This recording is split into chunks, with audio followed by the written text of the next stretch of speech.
Hello students, this is the first video I'm projecting. In this video I'll address the 18th century, I'll address the Ancien regime or the Old Regime. The Ancien or the Old Regime was the name given to the period before the French Revolution by the people living during the French Revolution and in the 19th century. In other words, the Ancien or the Old Regime was the name given to the period before 1789, which was the year, remember, of the French Revolution. And I will approach the Ancien regime from four perspectives. First of all, I will address the Ancien regime from an economic perspective, which is to say, I will address the Old Regime from the perspective of the production and distribution of resources. Then, secondly, I'll address the Ancien regime from the perspective of society, from a social perspective. Namely, I'll address what were the main social groups living in the ancient regime. Then I'll address the ancient regime from a political perspective. I'll address the ancient regime from the perspective of states, governments, power. And finally, I'll address the ancient regime from the perspective of culture. Especially, I'll address the ancient regime from the perspective of new ideologies which were born in the 18th century. So, first of all, regarding the economy of the ancient regime, regarding the economy of the 18th century, first point I must mention is that the economy was agrarian. The main sector was the primary sector, especially agriculture. Agriculture was the main economic activity of the ancient regime. It's really important you remember that those who worked the lands, the peasants, did not own the lands. The lands belonged to the nobility and the clergy. Take this point into account because it's going to be important when we address the French Revolution. Second point regarding the economy of the ancient regime, manufacturing developed. New systems of production, and this has to do with the secondary sector, appeared. Those two new systems of production were the domestic or putting out system and factories. The domestic or putting out system consisted in merchants, traders, who usually lived in cities, providing raw materials and tools to peasants who lived in rural areas.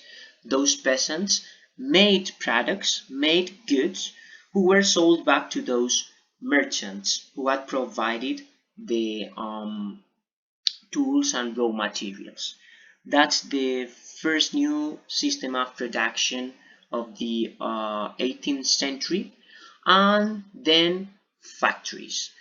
Factories, and by factory I mean a place in which many workers worked together to produce any good or commodities, were established in the 18th century, especially by the monarchs, by kings and queens.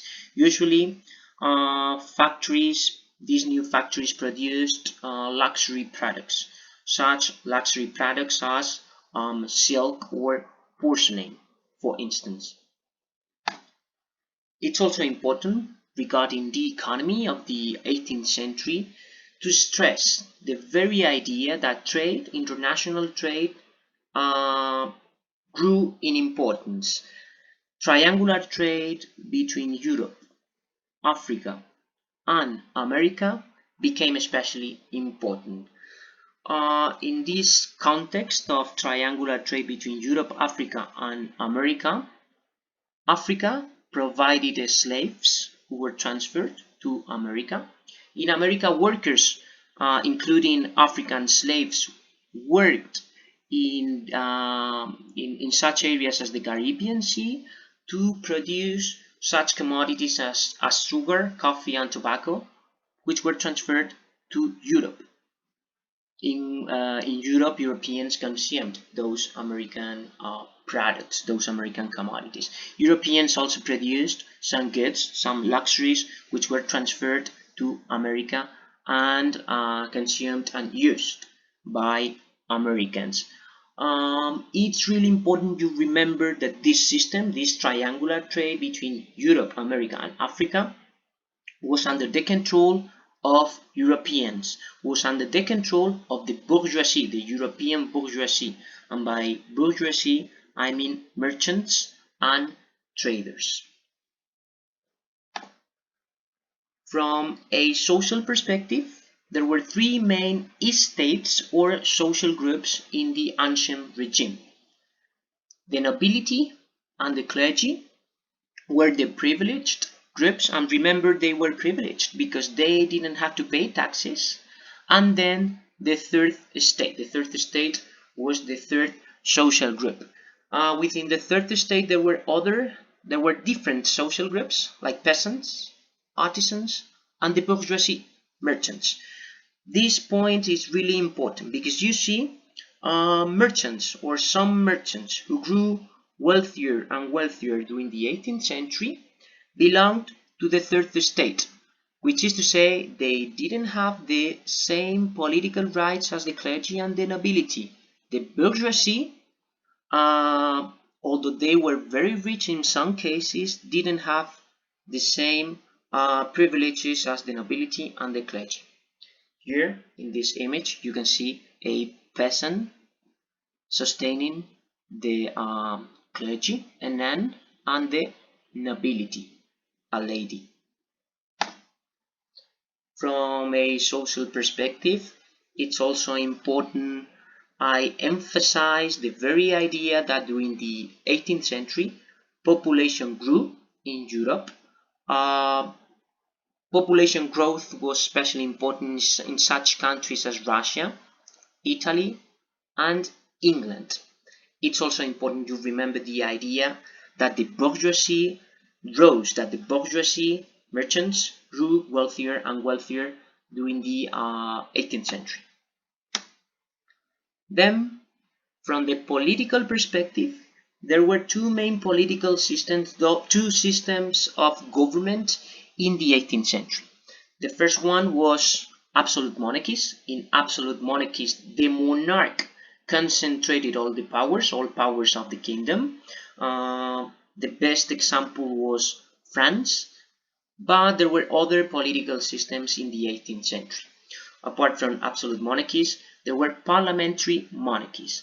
In parliamentary monarchies, the monarch, the king or the queen on the one hand, and the parliament on the other hand, shared power. It doesn't mean that in parliamentary monarchies were democratic or something like that. It just means that the monarch and the parliament shared power. The best example is England, the United Kingdom, since 1707. The Netherlands was another example of parliamentary monarchy. From the political perspective, it's also important you take into account two revolutions which took place in the 17th and 18th centuries before the French Revolution. And these revolutions were important because somehow were precedents of the French Revolution. In other words, we cannot understand the French Revolution of 1789 without taking the English and the American Revolution into account. The English Revolution, or the English revolutions, because actually there were two English revolutions, took place in the 17th century. As a result of the English revolutions of the 17th century, a new system emerged in England, a system in which the monarchy had limited rights, a system in which the monarchy shared power with the parliament. The second revolution was the American Revolution, also known as the independence of the United States, which started in 1776. The United States were, before 1776, a colony of England. It was a British colony. Actually, Before 1776, the United States of America were known as the 13 colonies of the United Kingdom. After a long war, the United States became independent. And the United States established a new political system, a republic in which powers were not concentrated on the same hands, a republic which ensured the separation of powers. Remember, this is important because, again, the English revolutions and the independence of the United States or American Revolution were essential precedents of the French Revolution. Finally, from a cultural and ideological perspective, I must stress the importance, the significance of the Enlightenment.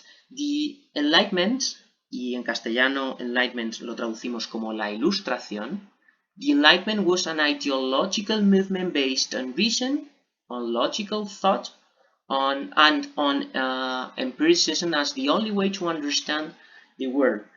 Somehow, the Enlightenment derived from humanism, which emerged in the 16th century. As a result of this perspective, the importance of reason, logical thought, and empiricism as the only way to understand the world, science and technology progressed. You know, there were also political consequences of the Enlightenment. The Enlightenment, this general approach based on reason, had a very important effect on the political systems, especially on absolute monarchies. There were absolute monarchs who were supported by enlightened ideas. They were supported by enlightened ideas because although they thought that power should be concentrated on the hands of the monarch, at the same time they thought that monarchs should try to modernize the state, should try to rationalize the administration and promote economic progress. The name of this system was enlightened despotism. En castellano, despotismo ilustrado. And the motto of enlightened monarchs was all for the people, nothing by the people.